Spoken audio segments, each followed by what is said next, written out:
네, 우리가 오늘 알아보는 이제 시편 말씀은 어제와 마찬가지로 말씀에 대한 정말 강력한 헌신을 고백하는 이제 구간 중에 하나입니다.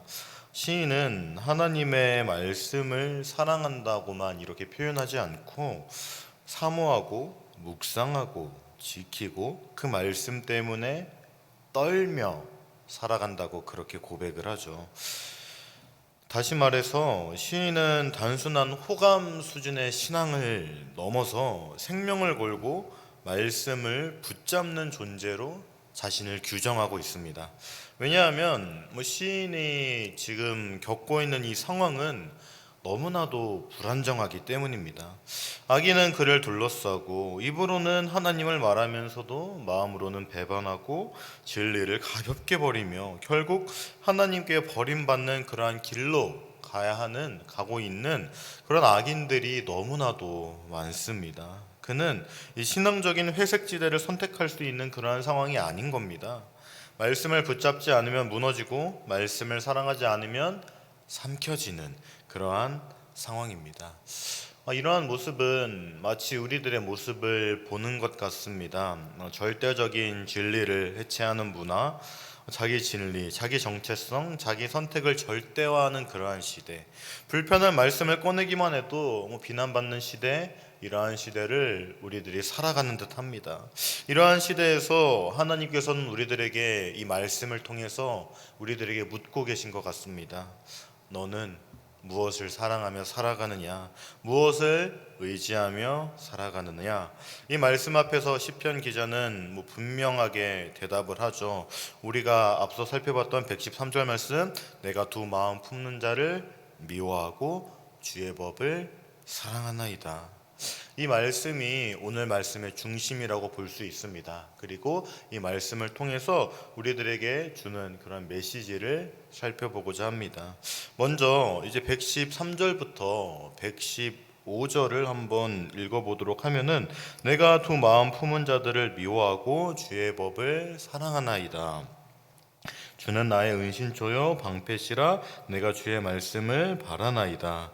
너의 행악자들이여 나를 떠날지어다 나는 내 하나님의 계명들을 지키리로다. 이렇게 말을 하고 있죠.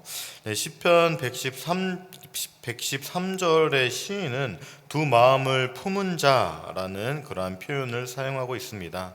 그들은 이 마음은 하나님께 있다고 말하면서도 실제로는 이 세상과 하나님 사이를 오가며 방황하는 그러한 사람을 말하는 겁니다. 야고보서 말씀 또한 두 마음을 품어 모든 일에 정함이 없는 자 이렇게 표현하기도 했죠.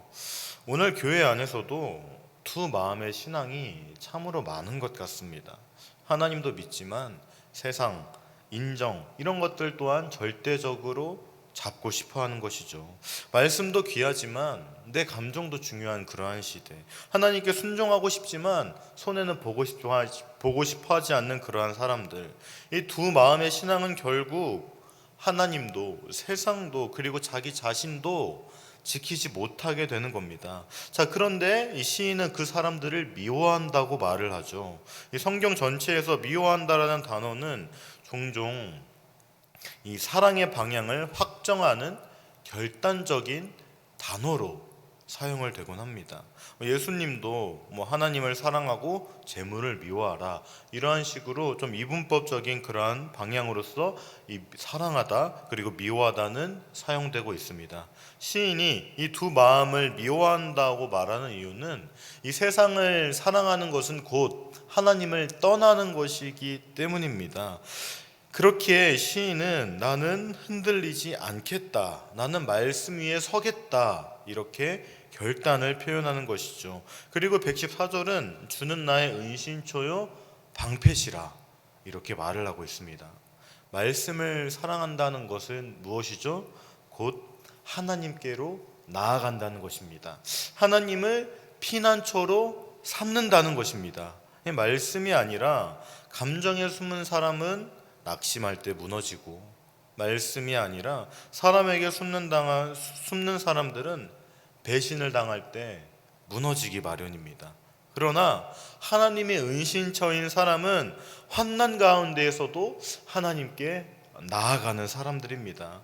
115절에서 시인은 악인들에게 이렇게 외치죠. 너희는 나를 떠나라. 내가 내 하나님의 명령을 지키리로다. 결국 이 하나님의 말씀을 사랑하는 사람, 하나님께 나아가는 사람들은 이 관계의 방향 또한 정리를 하게 됩니다. 하나님을 붙잡기 위해 때로는 우리들이 보내야 할 것들이 있죠. 그것이 이 죄악된 습관이든 신앙을 무너뜨리는 관계든 말씀을 방해하는 환경이든 이렇게 반드시 끊어내야 하는 겁니다. 그리고 이 116절에서 117절은 이렇게 말합니다. 주의 말씀대로 나를 붙들어 살게 하시고 내 소망이 부끄럽지 않게 하소서. 아멘. 네, 우리는 감정에 흔들리는 존재죠. 그러나 말씀은 우리의 감정을 넘어서서 의지를 붙들어 줍니다. 낙심할 때도, 시험을 당할 때도, 흔들릴 때도 이 말씀을 붙잡는 사람들은 반드시 일어서기 마련입니다. 여기에서 시인은 붙들어 달라고 그렇게 기도를 합니다. 우리는 말씀을 통해서 하나님을 붙잡지만 사실은 우리들이 말씀을 통해 하나님을 붙잡는 이유가 무엇입니까? 하나님께서 나를 붙잡아 주시옵소서. 이것을 바라서 우리들이 하나님의 말씀을 붙잡는 거 아니겠습니까? 먼저 하나님께서 우리를 붙잡아 주셔야 하는 겁니다. 말씀을 사랑하는 사람은 결국 주여 나를 붙잡아 주시옵소서, 나를 인도하여 주시옵소서, 이 고백으로 나아가는 삶인 겁니다. 시인은 말씀을 떠난 사람들의 결말을 정확하게 알고 있습니다. 부끄럽지 않게 하소서. 말씀을 붙잡는 자는 이 부끄러움에서 벗어난다는 뜻이겠죠. 그리고 나를 떠나지 않게 하소서.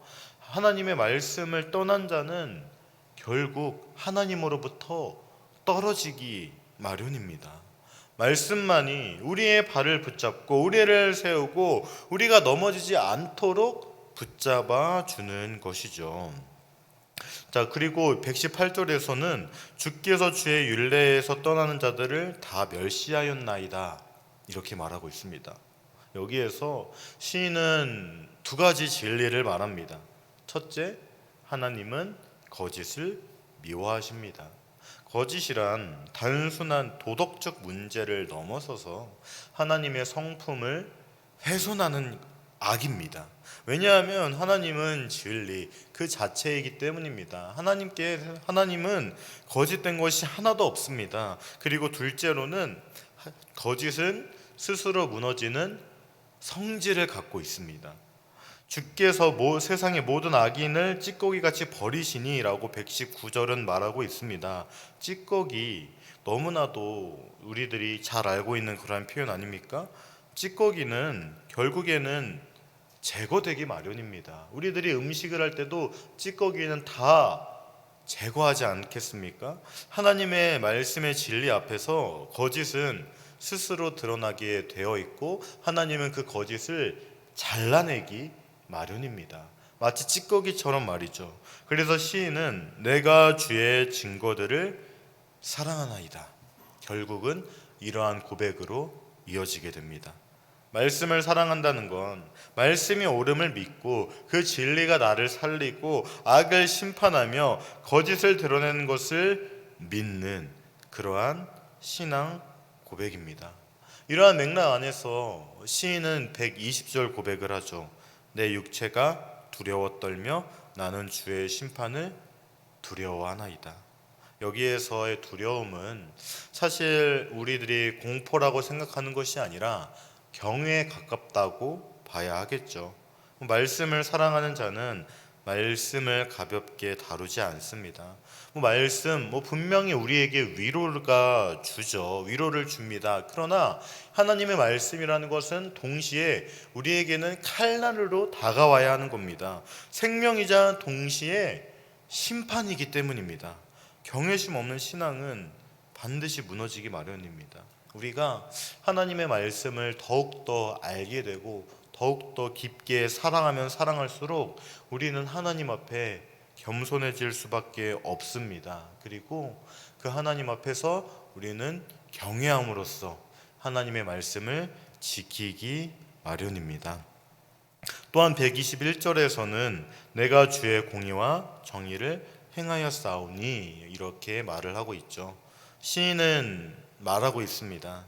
나는 말씀을 지키며 살았습니다. 이 말은 자기 자신을 자랑하는 말 아닐 겁니다. 오히려 하나님의 말씀을 따라 살았기에 억울한 일도 많이 겪었다는 그러한 고백이겠죠. 그래서 그는 하나님께 호소합니다. 주의 종을 위해 보증이 되어 주시옵소서. 이렇게 말이죠. 우리가 말씀의 길을 갈 때 세상은 우리를 정말 많이 조롱할 때가 있습니다. 사실 당연한 말이겠죠. 오른뺨을 맞으면 왼뺨을 대라, 원수를 사랑해라. 이렇게 이 세상의 상식과 전혀 다른 말씀이 우리에게 있기 때문입니다. 그것을 지키며 살아가는 우리들의 삶, 세상 사람들이 봤을 때는 너무나도 어리석게 보이기 마련입니다. 그렇기에 우리들에게 조롱, 소소, 비웃음 이런 것들을 날리게 되겠죠. 하지만 하나님은 말씀을 붙드는 자의 편에 서십니다. 그리고 하나님의 말씀을 따르는 그 삶이 옳았음을 결국에는 보여주신다는 뜻입니다. 그래서 시편 기자는 123절에서 주의 구원을 바라고 사모하였사오며 이렇게 고백을 하고 있습니다. 하나님, 내가 하나님의 말씀을 지키며 살았는데 세상 사람들이 다 나를 조롱합니다. 하나님, 도와주시옵소서. 하나님, 나를 구원하여 주시옵소서. 이러한 표현하는 것이죠.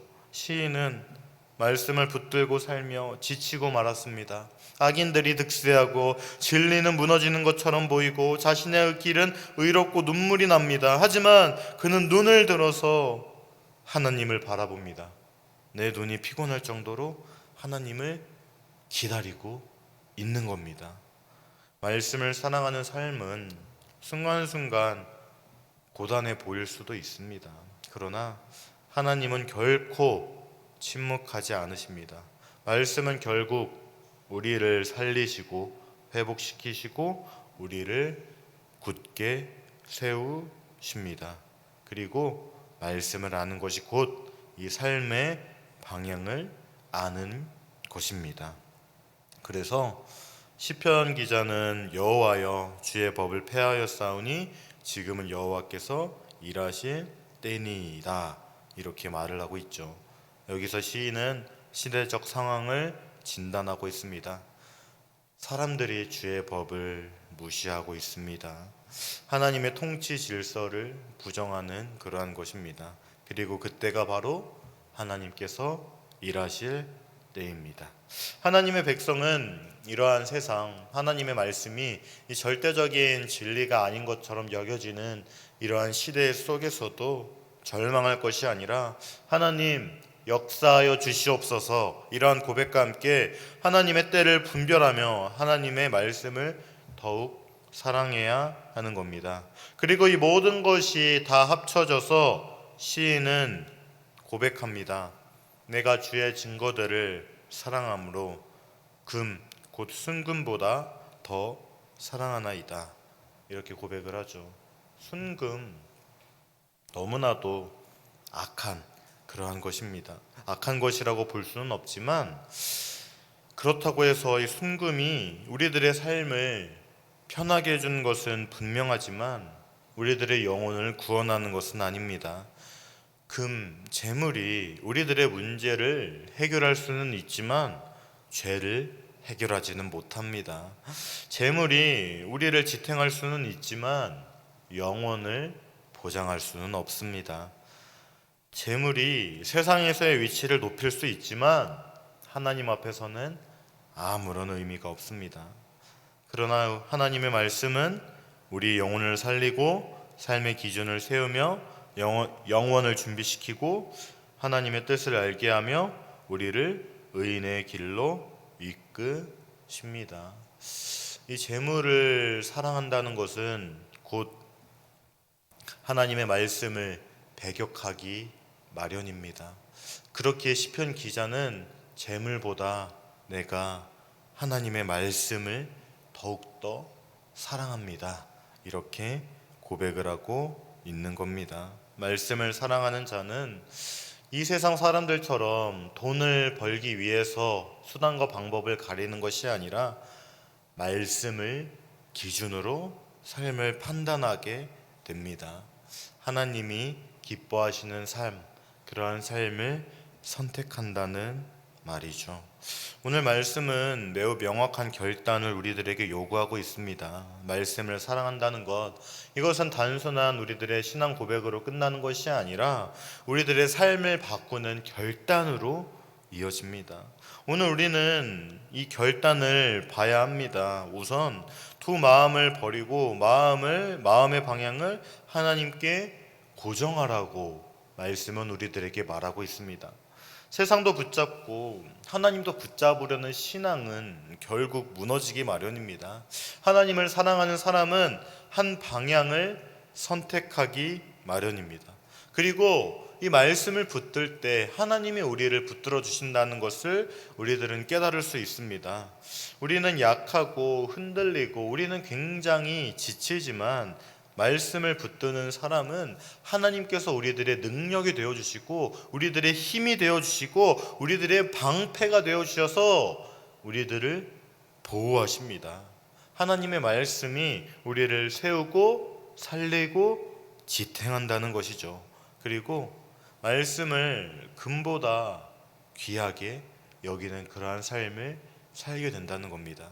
삶의 기준이 말씀이 된다는 것으로도 표현할 수 있겠죠. 이 말씀을 사랑할 때 우리는 거짓을 분별하게 되고 우리들의 삶의 목적이 완전히 바뀌게 되는 겁니다. 주변에 있는 세상 사람들을 한번 돌아보시기 바랍니다. 그들은 한 푼이라도 더 벌기 위해서 수단과 방법을 가리지 않습니다. 그러나 하나님의 말씀을 사랑하는 사람은 그 사람들과 정말로 달라지게 됩니다. 이 세상에 소망을 두지 않고 영원한 하나님 나라에 소망을 두며 하나님의 마음과 동행하는 삶을 살게 되기 마련입니다. 시편 기자는 이러한 것들을 총체적으로 말하기를 내가 주의 증거들을 사랑하나이다, 이러한 고백으로 전개하고 있습니다. 사랑하는 여러분, 여러분들의 마음이 주의 증거들, 곧 하나님의 말씀을 사랑하기를 바랍니다. 오늘 시편 기자의 고백이 여러분들의 고백이 되기를 원합니다. 두 마음을 버리고 말씀을 붙잡고 금보다 귀한 말씀을 사랑하며 하나님의 공의와 진리 안에서 굳건히 설 수 있는 여러분들이 되기를 주님의 이름으로 간절히 소망합니다. 이 시간 말씀을 기억하며 기도하겠습니다. 첫 번째, 두 마음을 버리고 마음의 방향을 하나님께 고정하게 하소서. 둘째, 말씀을 붙잡을 때 하나님이 우리를 붙들어 주신다는 것을 기억하게 하소서. 셋째, 말씀을 금보다 귀하게 여기며 삶의 기준을 말씀이 되게 하여 주시옵소서. 이러한 기도 제목으로 다 함께 기도하겠습니다.